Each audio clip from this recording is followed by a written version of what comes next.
लखनऊ की विशेष एनआईए अदालत ने प्रतिबंधित आतंकी संगठन आईएसआई का सहयोग करने के मामले में दोषी पाए गए राशिद इमाम अंसारी को 5 वर्ष के कठोर कारावास की सजा सुनाई है। अदालत ने उस पर 6,000 रुपए का जुर्माना भी लगाया है। जांच के अनुसार यह मामला 3 नवंबर 2023 में उत्तर प्रदेश एटीएस द्वारा दर्ज किया गया था। जांच में आरोप था कि राशिद अंसारी का संपर्क आईएसआई से जुड़े लोगों से था और उसने प्रतिबंधित आतंकी संगठन की गतिविधियों में सहयोग किया। बाद में मामले की जांच एनआईए के दायरे में आई और अदालत में आरोप सिद्ध होने के बाद यह फैसला सुनाया गया। प्रधानमंत्री नरेंद्र मोदी 17 जुलाई को हरियाणा के जींद से भारत की पहली हाइड्रोजन ईंधन से आधारित ट्रेन को हरी झंडी दिखाएंगे। यह ट्रेन भारतीय रेलवे के हरित परिवहन अभियान की दिशा में एक ऐतिहासिक कदम मानी जा रही है। इस अवसर पर प्रधानमंत्री मोदी हरियाणा, चंडीगढ़ और पंजाब में लगभग 26,800 करोड़ रुपए की विभिन्न विकास परियोजनाओं का उद्घाटन और शिलान्यास भी करेंगे। आपको बता दें कि हाइड्रोजन ट्रेन डीजल ट्रेनों की तुलना में अधिक पर्यावरण अनुकूल है। इसमें हाइड्रोजन फ्यूल सेल से बिजली उत्पन्न होती है और संचालन के दौरान कार्बन उत्सर्जन लगभग शून्य रहता है। ट्रेन से केवल जलवाष्प और ऊष्मा निकलती है, जिससे प्रदूषण कम होता है और स्वच्छ ऊर्जा को बढ़ावा मिलता है।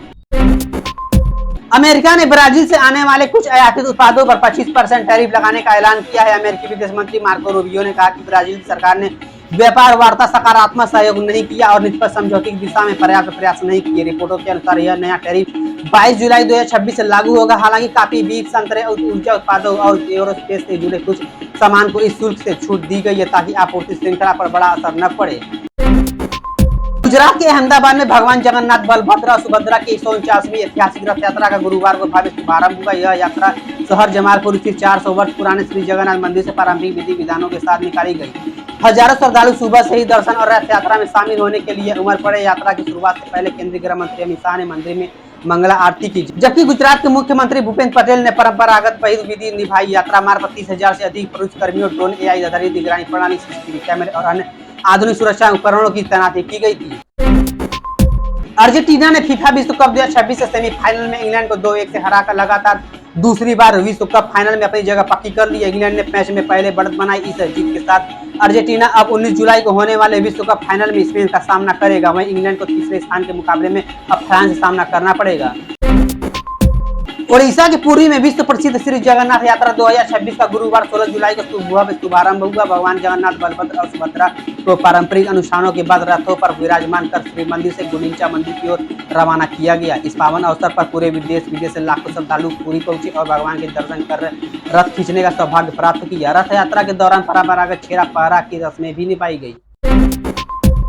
मिडिल ईस्ट में बढ़ते भू राजनीतिक तनाव और अमेरिका ईरान संघर्ष के कारण अंतर्राष्ट्रीय बाजार में कच्चे तेल की कीमतों में एक बार फिर तेजी देखने को मिली है।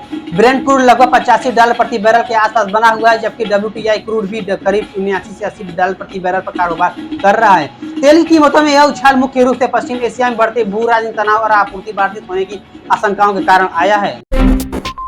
भारतीय मौसम विज्ञान ने 16 जुलाई को देश के 22 राज्यों में भारी बारिश का अलर्ट जारी किया है। बंगाल की खाड़ी में बने निम्न दबाव क्षेत्र के सक्रिय होने से मानसून में रफ्तार पकड़ ली है। इसके प्रभाव से पूर्वी, मध्य, उत्तर और पूर्वोत्तर भारत के कई हिस्सों में अगले कुछ दिनों तक तेज बारिश, आंधी और बिजली गिरने की संभावना है। आईएमडी के अनुसार उड़ीसा, बिहार, झारखंड, पश्चिम बंगाल, उत्तर प्रदेश, उत्तराखंड, हिमाचल प्रदेश, असम, मेघालय, अरुणाचल प्रदेश, नागालैंड, मणिपुर, मिजोरम और त्रिपुरा समेत कई राज्यों में भारी बारिश की वर्षा चेतावनी जारी की गई है। उड़ीसा के कुछ इलाकों में अत्यधिक भारी बारिश का भी अनुमान है। मौसम विभाग ने लोगों को नदी नालों, जल भराव वाले क्षेत्रों और भूस्खलन संभावित इलाकों में दूर रहने, अनावश्यक यात्रा से बचने और स्थानीय प्रशासन आईएमडी की सलाह का पालन करने की अपील की है।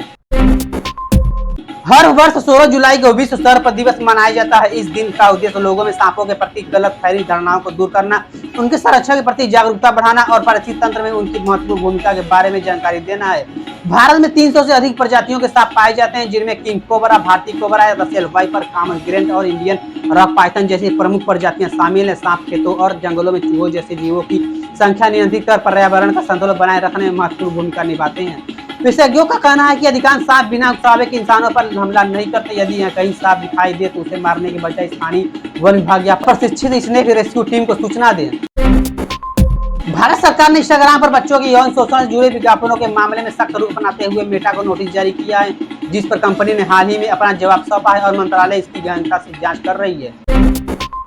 दिल्ली हाई कोर्ट ने सामाजिक कार्यकर्ता सोनम वांगचुक के अनशन से जुड़े मामलों की सुनवाई करते हुए उनके स्वास्थ्य को लेकर महत्वपूर्ण निर्देश जारी किए हैं। अदालत ने कहा कि अनशन के दौरान उनकी सेहत की नियमित निगरानी की जानी चाहिए। सुनवाई के दौरान केंद्र सरकार ने अदालत को भरोसा दिलाया है कि सोनम वांगचुक के स्वास्थ्य पर लगातार नजर रखी जा रही है और जरूरत पड़ने पर तुरंत चिकित्सा सुविधा उपलब्ध कराई जाएगी।